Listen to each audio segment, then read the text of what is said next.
Assalamualaikum warahmatullahi wabarakatuh. Bapak Ibu yang saya hormati, alhamdulillah kita bisa berjumpa kembali dalam kajian subuh Yayasan Pendidikan As-Salam, Jalan Merpati nomor 4, Sampang, Madura. Hari ini Selasa 14 Oktober 2025. Tema pada pagi hari ini adalah fikir atau otak tidak akan mampu menerima kebenaran Al-Quran. Bapak Ibu yang saya hormati, diketahui bahwa di dalam diri kita ada 4 instrumen yang sangat mempengaruhi kepribadian kita. Yang pertama adalah kolbu kiri, ya, atau jantung sebelah kiri. Kemudian yang kedua adalah fikir atau otak. Yang ketiga adalah kolbu kanan atau jantung kanan. Yang keempat adalah sodr atau dada atau paru-paru. Nah, sekarang kita fokus kepada fikir atau otak. Fikir ini di dalam Al-Quran dijelaskan bahwa fikir ini bekerja berdasarkan respon atau rekaman daripada panca indera, terutama yaitu pendengaran dari telinga dan penglihatan dari mata. Otak atau fikir tidak akan mampu bekerja atau berpikir di luar rekaman panca indera, di luar pendengaran dan penglihatan, baik pendengaran telinga maupun penglihatan mata. Oleh sebab itu, kepada hal-hal yang sifatnya batin, gaib, maka fikir tidak memiliki kapasitas kemampuan. Bapak Ibu yang saya hormati, kemudian kerja otak atau fikir itu mempunyai kecenderungan kepada hal-hal yang sifatnya kebendaan, materialisme. Kemudian terkait dengan bahwa fikir tidak mampu menerima kebenaran, di sini dijelaskan bahwa amanah Allah Subhanahu wa taala yang terdapat di dalam Al-Qur'an ternyata tidak mampu dilaksanakan oleh fikir atau otak manusia. Bapak Ibu yang saya hormati, oleh sebab itu coba kita lihat di dalam surat Al-Hasyr ayat 59 ayat 21. A'udzu billahi minasyaitonir rajim. Bismillahirrahmanirrahim. Lau anzalna hadzal qur'ana ala jabalin. Kalau sekiranya kami menurunkan kepada Al-Qur'an ini kepada sebuah gunung, lalu dijadikannya pada gunung tersebut akal sebagaimana manusia, la ra'aitahu khashi'am mutasaddian. Pasti kamu akan melihatnya tunduk terpecah belah. Min khasyatillah, disebabkan karena takut kepada Allah. Watilkal amsal, dan perumpamaan itu nadribu halin nasi la'allahum yatafakkarun. Kami buat untuk manusia supaya mereka berpikir, yang karenanya lalu mereka beriman. Jadi ayat ini sebetulnya memberi gambaran dengan jelas perumpamaan ayat ini menjelaskan ketidakmampuan fikir di dalam menerima ayat-ayat Al-Quran. Jadi Al-Quran itu tidak mampu kalau dimasukkan ke dalam otak manusia, karena di dalam otak manusia itu sangat terbatas sekali, ya. Jadi di dalam otak manusia itu tidak ada iman, tidak ada akal, tidak ada tidak ada fuad, yang di situ sangat lemah sekali. Bapak Ibu yang saya hormati, lalu Al-Quran itu harusnya di mana diturunkan? Di dalam jasad kita ini. Nah, di dalam surat Al-Baqarah surat 2 ayat 97 disebutkan bahwa petunjuk Al-Quran itu diturunkan ke dalam kolbunya, terutama di dalam kolbu kirinya, ya. Nah, dengan syarat orang itu beriman. Nah, di sini pentingnya Bapak Ibu. Jadi di dalam kolbu kiri atau jantung sebelah kiri secara batin, ya, Al-Quran itu dapat diterima karena di dalam kolbu kiri itu terdapat jiwa, terdapat fuad, ya, yang mampu merekam ayat-ayat Allah, terdapat lub. Artinya Al-Quran itu mampu dianalisa oleh kolbu kiri ini, dan terdapat iman. Jadi orang-orang yang tidak beriman kepada Allah itu tidak mampu menangkap ayat-ayat Al-Quran ini. Mari kita lihat di dalam surat Al-Baqarah ayat 97. A'udzu billahi minasyaitonir rajim. Bismillahirrahmanirrahim. Qul man kana aduwwal li Jibril. Katakanlah kepada mereka, barang siapa yang menjadi musuh Jibril, maka silahkan ia binasa dengan kebenciannya itu.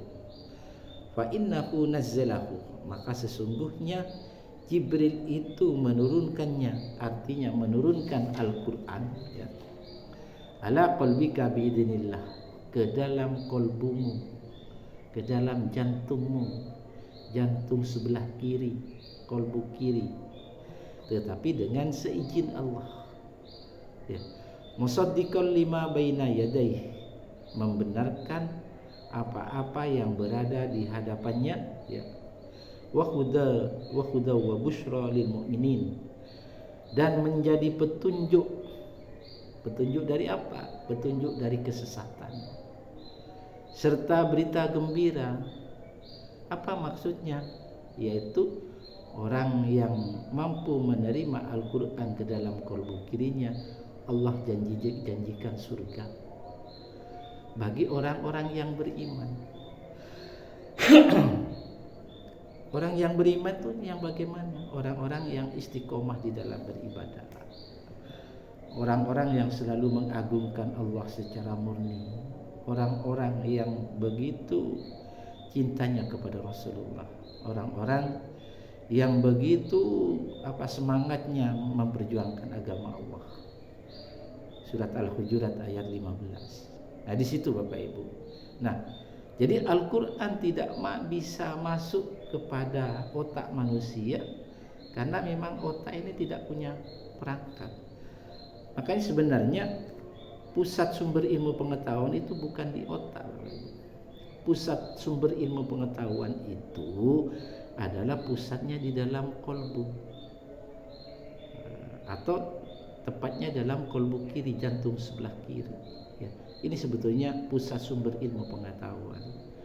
Nah, ini perlu para peneliti untuk mengungkapkan rahasia Al-Quran ini.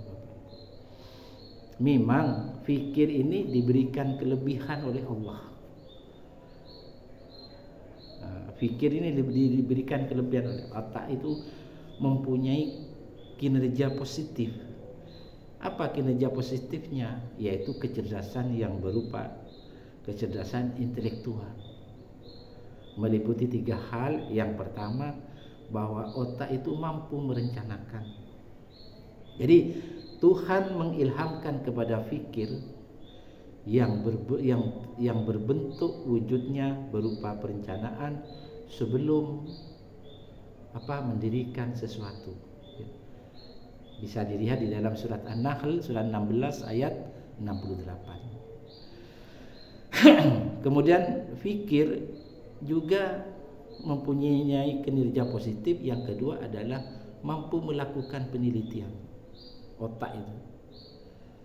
Jadi semua apa-apa yang ada di dalam di langit maupun di bumi itu sebenarnya sudah ditundukkan oleh Allah, ya. Nah, jadi Allah bermaksud agar ketika Allah menundukkan itu agar dimanfaatkan oleh manusia, oleh fikir manusia untuk meneliti. Dari penelitian itu, dicari kegunaannya bahwa itu sebagai karunia Tuhan. Ya, bisa dilihat di dalam surat Al-Jasiyah surat 45 ayat 13. Ya. Kemudian yang ketiga, kinerja positif daripada fikir itu adalah mampu memproduksi, berkarya. Jadi hasil produksi dari fikir akan memberikan manfaat bagi keperluan manusia. Ini bisa dilihat daripada surat An-Nahl surat 16 ayat 69. Jadi Bapak Ibu yang saya hormati, bisa kita berikan perumpamaan. Jadi kalau orang di Madura mau menanam tembakau, itu merencanakan, ya, bahwa saya harus menanam di musim kemarau, ya. Dari musim kemarau itu lalu dilakukan perencanaan, lalu dilakukan juga penanaman, kemudian diteliti, takut ada ulat-ulatnya, disiram, dikasih obat supaya daun-daunnya tumbuhnya subur, ya. Nah, kemudian dari situ ketika sudah masuk panen, sudah masuk produksi, maka dilakukan juga pemotongan secara kecil-kecil, kemudian dikeringkan, disetor kepada pabrik rokok, gudang-gudang tempat tembakau. Jadi kalau proses itu berjalan, itu sebetulnya fikir atau otak yang melaksanakan. Tetapi ya perlu juga ada pendampingan, ya. Ada pendampingan kolbu kirim yang mengalir ke otak supaya tidak disalahgunakan, ya. Artinya orang itu menjualnya itu juga amanah. Kalau misalkan tembakonya bagus, ya kita katakan bagus. Yang pemilik gudang tembakau juga, itu juga amanah, ya, dipimpin oleh kolbu kirinya, ya, seperti itu. Nah, Bapak Ibu yang saya hormati, demikian juga orang berpikir tentang membuat pesawat terbang, yang merencanakan, kemudian memproduksi, ya. Itu juga hasil kerja otak. Orang juga bikin obat terhadap suatu penyakit, ya, agar orang bisa sembuh. Itu juga kerja daripada otak. Tapi otak itu harus dikendalikan oleh jiwa. Supaya apa? Supaya mereka tetap di jalan Allah, ya. Sebab kalau tidak dikendalikan oleh jiwa, maka otak itu kerjanya tidak terstruktur. Nantinya mereka itu jauh dari Allah. Misalkan kita bikin obat, tapi obat ini hanya untuk kepentingan pribadi, yaitu mencari keuntungan semata-mata misalkan. Sehingga dibuatlah obat terhadap suatu penyakit, tapi dibikin penyakit ini hanya sembuh 5 tahun. Nanti 5 tahun nanti harus berobat lagi, dan harganya dibuat mahal misalkan. Ini kerja otak kalau tidak dikendalikan oleh kolbu kiri. Tapi kalau kolbu kiri mengendalikan otak, dia ridho bahwa obat yang dia bikin betul-betul untuk kepentingan kemaslahatan umat, dan betul-betul karena Allah, mudah-mudahan umat itu sehat semuanya, sembuh semuanya, dijauhkan dari penyakit, agar mereka itu lebih khusyuk di dalam beribadah kepada Allah. Bapak Ibu yang saya hormati, jadi sekali lagi, bagaimana supaya Al-Quran itu bisa diterima oleh kolbu kiri? Maka banyaklah beribadah kepada Allah, ya. Banyaklah istiqomah di dalam beribadah. Nah, kolbu kiri itu di dalamnya ada jiwa. Jagalah kesucian jiwa ini. Semakin jiwa itu dijaga kesuciannya, maka Al-Quran semakin bisa diterima di dalam kolbu kiri kita, dimudahkan oleh Allah. Semakin kita itu berkomunikasi dengan Allah jiwa kita, maka Al-Quran itu semakin mudah kita pahami. Seperti di dalam surat 29 ayat 69, orang-orang yang berusaha mencari keridhaan kami, maka akan kami tunjukkan jalan kami, dan Allah menyukai orang-orang yang berbuat kebaikan. Jadi otak tidak bisa menerima kebenaran Al-Quran, ya, karena otak itu sifatnya mengarah kepada kebendaan atau materi. Kemudian biasanya otak itu lebih banyak terkontaminasi dengan kecenderungan kepada hawa nafsu dan godaan setan. Sementara yang mampu itu adalah kolbu kiri kita, ya. Jadi bagaimana supaya otak kita itu amanah? Maka harus dialirkan kolbu kiri.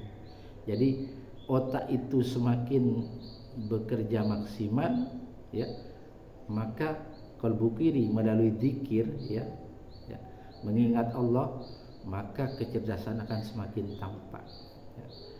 Jadi semakin punya keistimewaan sendiri. Jadi harus ada sinergi daripada kolbu kiri atau jiwa kita untuk senantiasa mengalirkan zikir kepada otak atau kepada fikir, maka disitulah yang kita harapkan. Makanya orang cerdas, intelektualnya itu akan sangat bermanfaat apabila orang itu istiqomah di dalam ibadah kepada Allah. Apabila orang itu zikir atau mengingat Allah selalu dikerjakan, beramal soleh, berdoa, ya, atau ibadah-ibadah lainnya, maka orang itu akan menjadi betul-betul akan diharapkan, dan orang itu akan menjadi sangat bermanfaat terutama bagi kehidupan umat manusia. Mudah-mudahan ini menjadi renungan bersama. Terima kasih. Wassalamualaikum warahmatullahi wabarakatuh.